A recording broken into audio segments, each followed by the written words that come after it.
Hey guys, it's Jump Drive from Game Group 935, and I am going to be starting a new series that I've been thinking about doing for a while.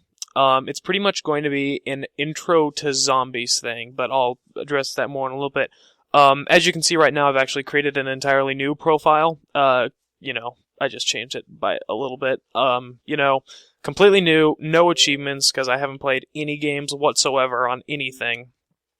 And essentially what I'm going to be doing is this Intro to Zombies, series is going to be, I'm going to be hitting every single map, starting with Black Ops maps and going all the way through Black Ops 2. And the reason I'm not starting at World at War is because, there are the Resurrection maps in Black Ops, and I'm one of those guys that kind of needs that quick revive thing in case something bad happens.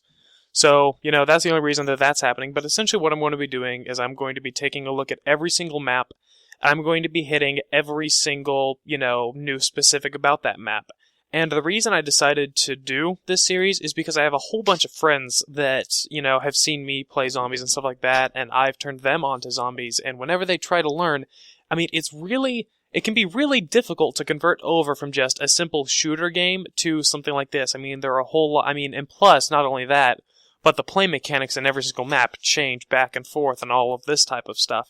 So, some people have a real difficult time adjusting to how these maps work. Some people have a difficult time learning, the layout of the maps themselves, where certain weapons are, good strategies for getting around. So, essentially what I'm going to do is I want to take some time here, go through every single map a bit by bit, and just show people a very general, comprehension of the map. On some of them, we've already done the Easter eggs for, so I can put links in the descriptions or annotations up on the screen to link you to those. And the reason that I started an entirely new profile is so that way, whenever I get achievements and things like this, you can see how I got those achievements, in case you're an achievement hunter. On my Jump Drive 115 file that I use for, all the Xbox Live footage and all the things like that, I have every single Zombies achievement on, Call of Duty Black Ops, so I thought, hey, might as well make it a little bit more interesting. So anyways, here's the basic new profile. It doesn't have any Xbox Live capabilities because, there's no point in putting them on here. So anyways, I'm going to go over here, we're going to boot up some Call of Duty Black Ops and see how it goes from there. I don't want to watch that. Alright, anyways, here we are, Call of Duty Black Ops, and might I say it has been a good long while since I've touched back on any of these maps, but, pretty sure I still know my way around enough. So anyways, select storage device. I've got to do all this fun brightness stuff. That's okay. Save zones, come on. Come on, you got this! And then... come on, and that looks good. Alright, graphic content, sure. Okay, anyway, so here we are. First things first, I want to go to Zombies. Gonna go down here to Solo. And look, okay, so we already have all of the maps. The only reason that all of the maps are showing up on mine is because, one, I've already bought all the DLCs, so that would explain why everything Kino der Toten and below is showing up. Really quick, if you aren't a campaign type of guy and you are a person that literally just plays the Call of Duties for the zombies like I usually am, when you start out on zombies, the only option you're going to have right here is Kino der Toten. It's not going to show you 5 or Dead Ops Arcade. Now, the way that it might show you Dead Ops Arcade, I can't remember exactly. Now, if you're wanting to play 5 and not wanting to do the entire campaign in order to unlock it, I want to show you a really quick thing you can do to get that really fast. So first, go to the main screen, you can look around, and then pretty much easiest achievement you can get in this game is just, hitting the triggers rapidly, and hey, broke out of the chair. So anyways, it's worth 15G, easiest achievement ever. Anyways, after that, go over here to this terminal, and hold X. Now, you're going to be typing in a code, and what you're going to type in is you're going to go and type in 3ARC space, a lot of people forget the space, and then type in the word unlock. And after you do this, give me a second, go over and hit enter. It'll say cheat enabled. So, hey, essentially what that just did it unlocked every single campaign level that you can access like one at a time, so that way you can, start in the middle, start at the very end, start at the beginning if you want. It will also unlock 5, and it'll unlock Dead Ops Arcade for you. So there's that. Really quick while you're here, if you want another achievement, you can type in ZORK, I believe, and hit enter. And bam, eaten by a Gru. You can start playing the really old game of Zork, which is just like a really small play-by-play thing. I managed to play through it for like 5 hours. It's just a really nice break from all this complicated stuff that we're in now. But anyways, there's 2 achievements so far. We haven't even started playing a game yet. So anyways, that's a really fast way to go ahead and unlock some maps for you if you don't want to worry about doing the campaign thing. So anyways, yeah. Anyways, let's go ahead and get back to it. Go back down to zombies, solo, and you know what, we'll just go ahead and start with Kino der Toten. Entry 741021! Perhaps this station will hold the key to the real goals of Group 935. I still do not trust my unconventional allies, but they are of great use to me. But I digress. Who would have thought the MDT was capable of time travel? How many stations does this group have? Where did that little girl disappear to? Only time will tell what new questions await us in this theater of the damned. Alright.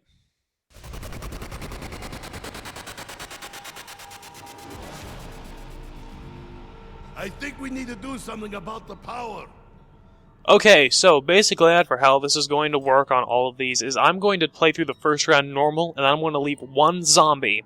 And then from that one zombie, I'm going to do everything I can and talk to you about everything. There's a whole lot of stuff in the opening room everywhere, but I'm not going to worry about any of it until I only have one zombie left. This will also give me some time to show you some really good, startup strategies and things like that to get points really fast.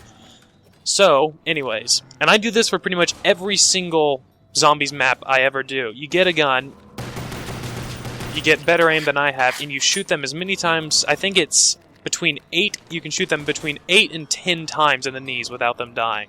So you do that, and then you knife. And lucky enough for me, I just managed to get the max ammo too, so I've got plenty of bullets. And essentially by doing this, you just get a lot of points by the end of the opening round. It's really... Oh geez, they are coming in fast. Oh, I accidentally killed that one. Shot it a bit too many times. And I don't know how many I have left other than him. Alright, we got one other, so... Alright, there we go. So, now I can start showing this place around. Okay, so this is Call of Duty Black Ops, so that means that there are a couple things that'll be the same as in Call of Duty Black Ops 2, and a couple things that'll be different. First thing, and most important thing, when you're in solo, and this is an update from World at War, this is why I'm doing Call of Duty Black Ops first, this machine right here, the Quick Revive machine, will always have power in solo. It'll cost you 500 points, and when you buy it, drink the bottle, throw it on the ground, you get that icon at the bottom. I think DMC is right. And so I'll actually go ahead and display what this does. I'm going to repeat this again. This will only happen in solo. So essentially, you play the game, whatever. In the event that you accidentally get downed, hey, you revive yourself, and you also get these really cool, exploding pack-a-punched Colt guns. So anyways, that's the real big importance on Quick Revive. A thing to keep in mind is that you can only buy this perk 3 times, and then the machine will, float up and disappear. So anyways, that's one thing to keep in mind. Every single starting room will always have 2 guns in it. This one will have the M14, which I'll buy here shortly, and then if you go up these stairs, go along here, you can get the... Oh, sorry, I got those out of order. This is the M14. It's a pretty standard semi-automatic rifle. Costs 500 points. You go back down here, and you can get the Olympia. It's a double-barrel shotgun, decent reload time. So this is for really good close encounters. That's for more of a long-range, rapid-fire type of gameplay. I've already shown you the Quick Revive machine. This will also always be in every single starting room, starting in this map and going all the way to... Where did my zombie go? Anyways, it'll be in every single starting room, starting in this map, going all the way until Origins. Right? Right, yeah. Except Mob of the Dead. It's a weird exception, but, you know, Quick Revive isn't actually in that map. Okay, so if you've noticed while I was playing, the zombies, they break through the windows. Most of the entrances for zombies are through these windows, and they have to rip down these boards. Another really good way to get points, I'm going to go ahead and find a window that's been ripped down. So zombies crawl through here. There's this giant open window. If you go up to it and hold X, you'll get 10 points for every board that goes back on. Now, apparently I did this early because it isn't giving me any points. Like, each round you can only get a certain number of points for fixing a window, or else you could just stand there, let a zombie tear down a window, and fix it as it's ripping it down, and just, you know, literally, by the end of round 1, have a couple, you know, 50,000 points if you wanted to spend the time doing that. So essentially that's everything there is to know about this opening room. I can actually show a couple more things. There are a couple of doors you can open from this starting room. One of them is down here. It costs 750 points to open. There is a door right here. You can't open it unless you turn on the power. So we'll get to that point eventually. So there's that door down that hallway. And then if you run down here, if you go up the staircase on the far right side of the room, there's going to be another door right here that will also cost 750. This right here is a random box spawn location. We haven't seen the random box yet, but it's a box that'll essentially give you just a random assortment of weapons, and after a while it'll disappear and show up somewhere else. So all the places that are like these crates with a teddy bear on top of it, that is the place where the random box can show up. And then there's one last thing I can show you before we, you know, start the next round here. So this map right here, other than it being a map of the map itself, you are actually right down here in the lobby.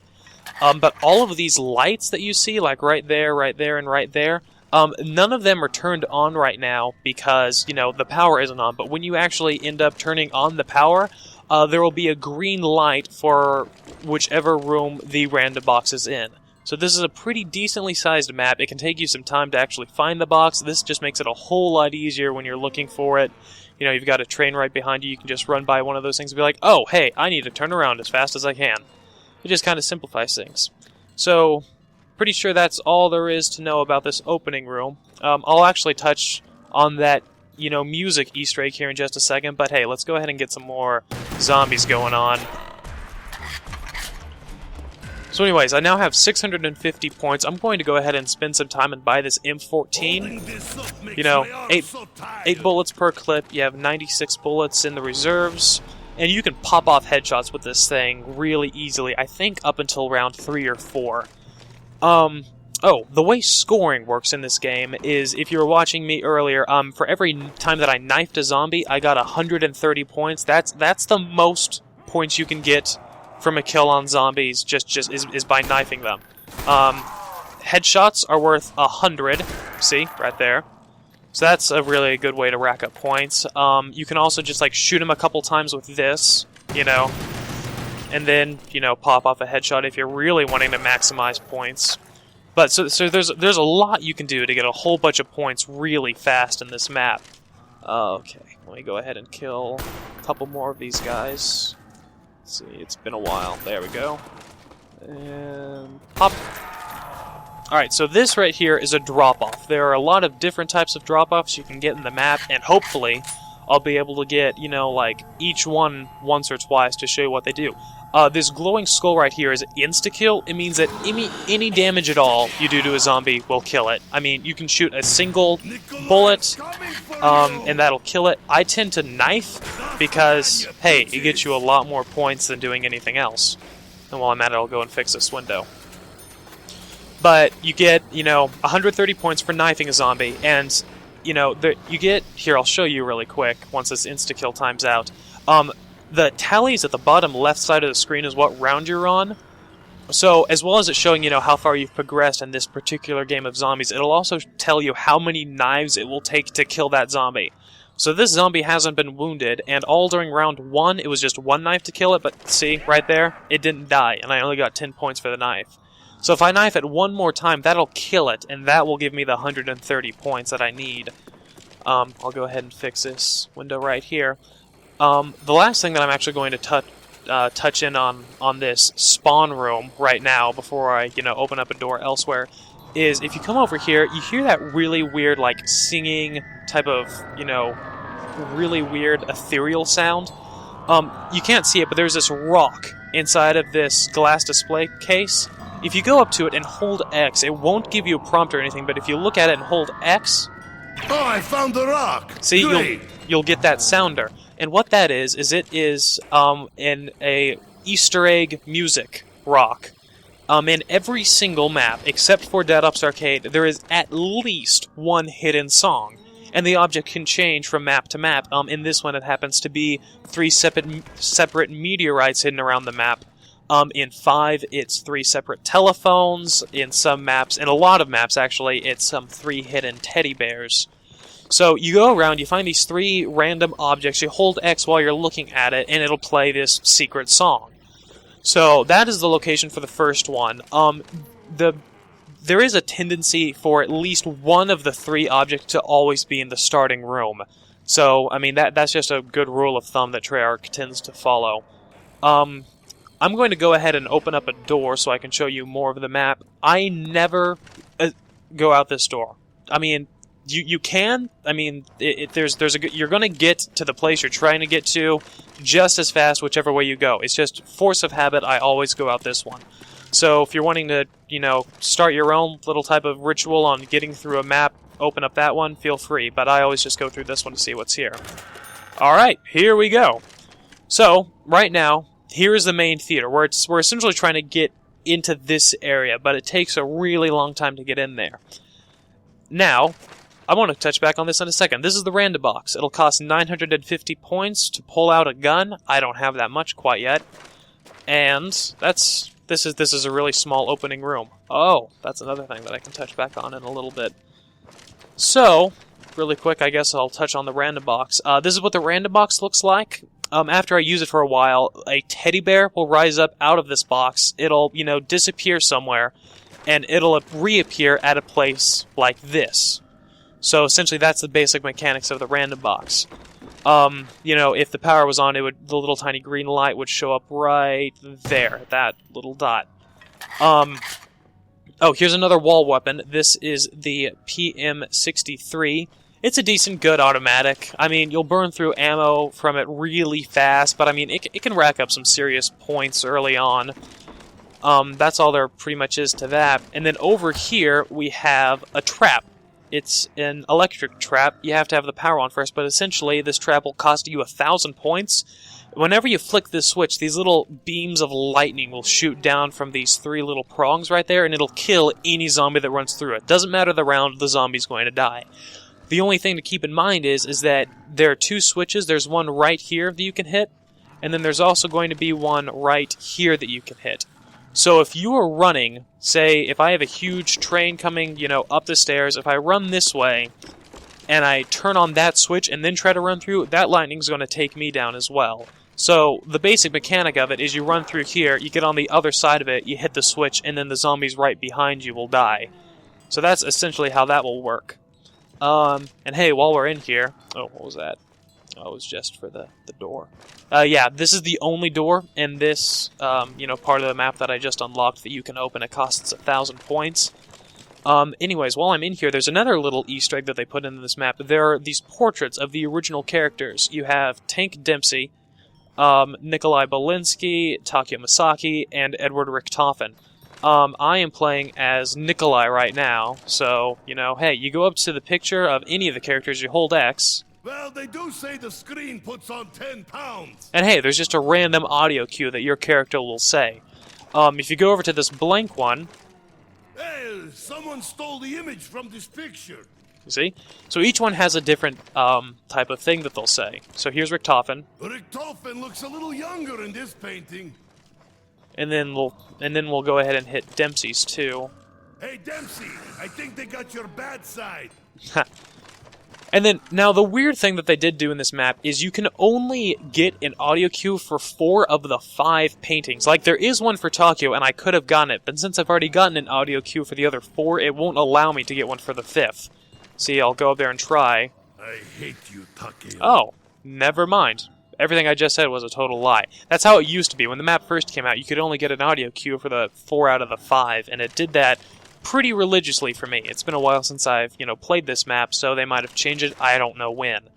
So anyways, I'm going to get out the M14, start a new round, and I'll be able to actually play the box, show you how the mechanics of that really work in action. Satan's minions!